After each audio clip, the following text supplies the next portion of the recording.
Tolia, muy buenos Buenos días. días, Solia. ¿Qué tal? Buenos días, Priscila Ángel, ¿cómo están? ¿Cómo Muy bien, estás? muy Muy bien. bien. Pues platícanos, ¿cómo te encuentras? ¿Cómo está la situación por allá? Bueno, vamos a hablar del tema de la demanda, ¿no? De que el gobierno de México presentó este miércoles, mandó a 11 firmas fabricantes y distribuidores de armas de fuego estadounidenses en un tribunal federal de Massachusetts, argumentando que sus prácticas comerciales negligentes y presuntamente ilegales han provocado un gran derramamiento de sangre en México, en un proceso que los expertos aquí dicen que podría durar años y a través del cual el país, es decir, México, intenta obtener una compensación económica de 10,000 millones de dólares. La demanda, que son 139 páginas, fue presentada el miércoles y acusa a las empresas de facilitar activamente el flujo de armas hacia los carteles de la droga y de alimentar un tráfico en el que 7% de las armas rastreadas en México provienen, perdón, no 7%, 70% de las armas rastreadas en México provienen de Estados Unidos. Cita varios ejemplos de cómo estas armas estadounidenses han estado siendo usadas para matar gente inocente en México. Por ejemplo, la pistola Colt, que fue usada para asesinar a la periodista Miroslava Breach. Acusa particularmente a esta empresa Colt de fabricar armas para atraer exclusivamente consumidores mexicanos con nombres y temas en español que tienen eco en México. Una de esas armas, pistolas, es una edición especial de calibre 38 que tiene grabado el rostro de Zapata y que el lema que se le atribuye a Zapata está en la pistola.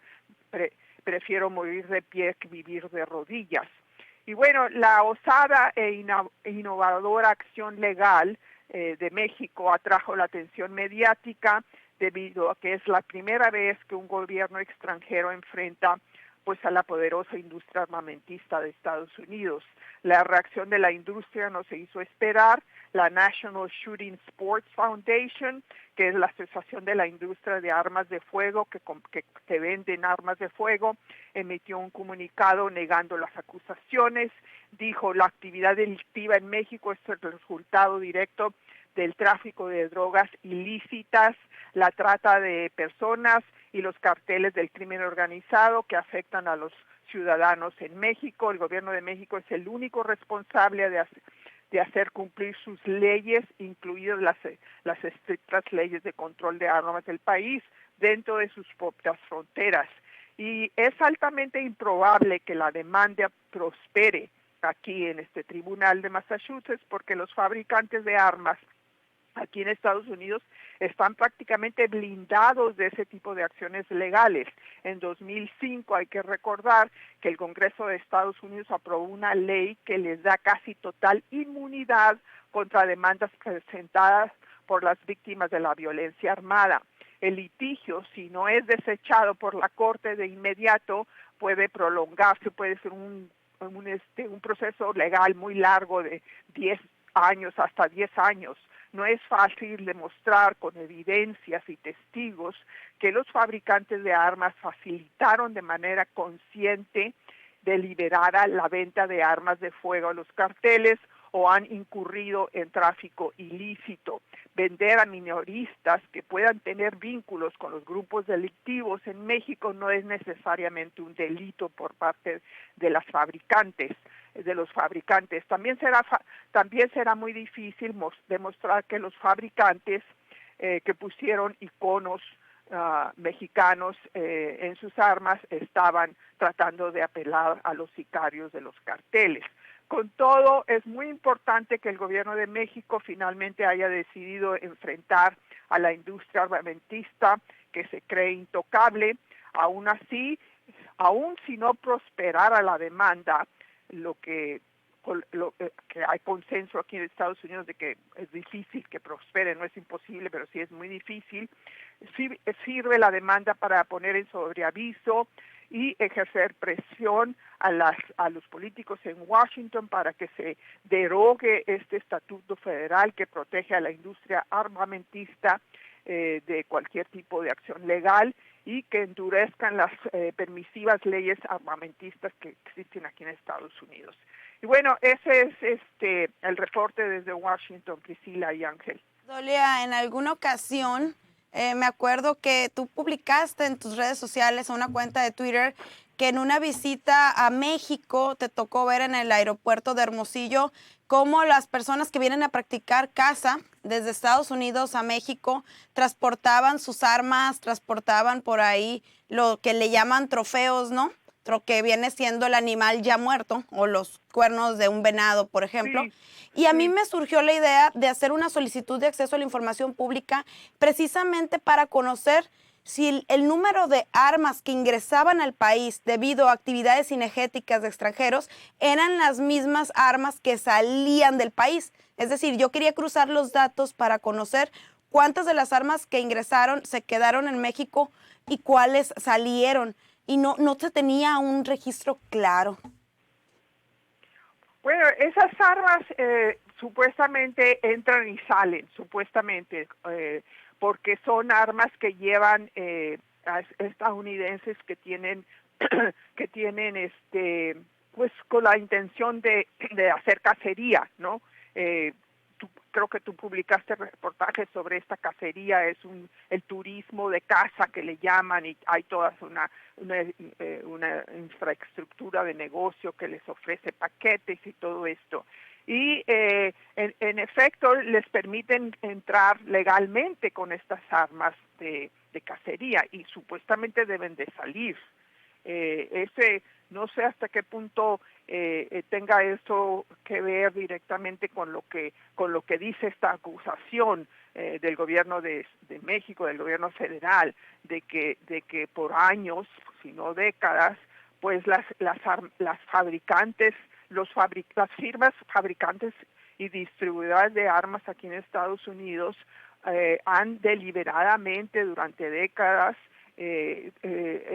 apelado al consumo de los grupos organizados, de los grupos delincuenciales mexicanos, y el rastreo indica que la mayor parte de las armas de alto poder, estamos hablando de rifles 50, todo tipo de armas tipo militar que tienen los carteles, provienen principalmente de Estados Unidos. La industria lo niega, ellos dicen que no es cierto, que vienen de Centroamérica y de China, que solamente el 12% se puede rastrear a Estados Unidos. Entonces es un debate abierto. Yo no dudo que las empresas que son pues las más poderosas, Smith & Wesson, Barrett, el Colt, Sturm Ruger, y varias más, Glock, las principales, ¿no?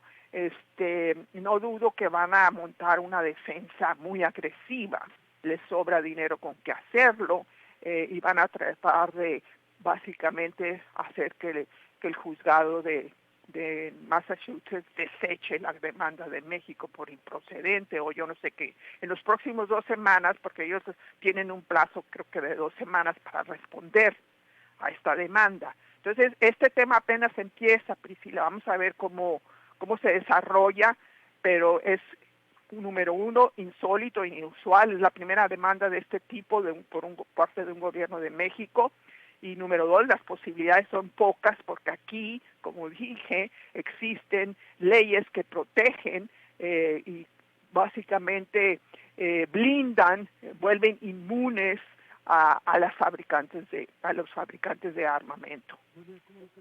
No es altamente improbable, ¿no?, que proceda esto, pero ¿qué se podría pronosticar o esperar después de un acto como este? ¿Algún cambio, algún tipo de diferencia en pues algo? Mira, sí, obviamente es una gran presión política por parte del gobierno de México, y eso es muy positivo. Ejerce presión a la Casa Blanca, ejerce presión al Congreso, envía un mensaje que dicen, bueno, ok, si legalmente no puede proceder porque ustedes tienen blindadas a estas industrias que además les dan mucho dinero para sus elecciones y reelecciones, cuando menos es algo simbólico de que este diálogo sobre seguridad nacional implica también la seguridad nacional de México, porque ellos siempre están hablando de la seguridad nacional de Estados Unidos, pero hay que ver el papel que juega Estados Unidos en la violación de la seguridad nacional o en el debilitamiento de la seguridad nacional mexicana. Entonces, esta demanda pone sobre la mesa, sobre la agenda de discusiones políticas, diplomáticas de los dos países, pone sobre la mesa el aspecto o la contribución que ejerce Estados Unidos a través del consumo de drogas y a través de el abastecimiento de armas de alto poder a los carteles. Muchas gracias, Dolia Esteves. Ella es periodista de Washington. Muchas gracias. Gracias a ustedes y buenos días. Buenos días. Buenos días, Dolia. 7 de la mañana con 16 minutos. Es momento de un corte.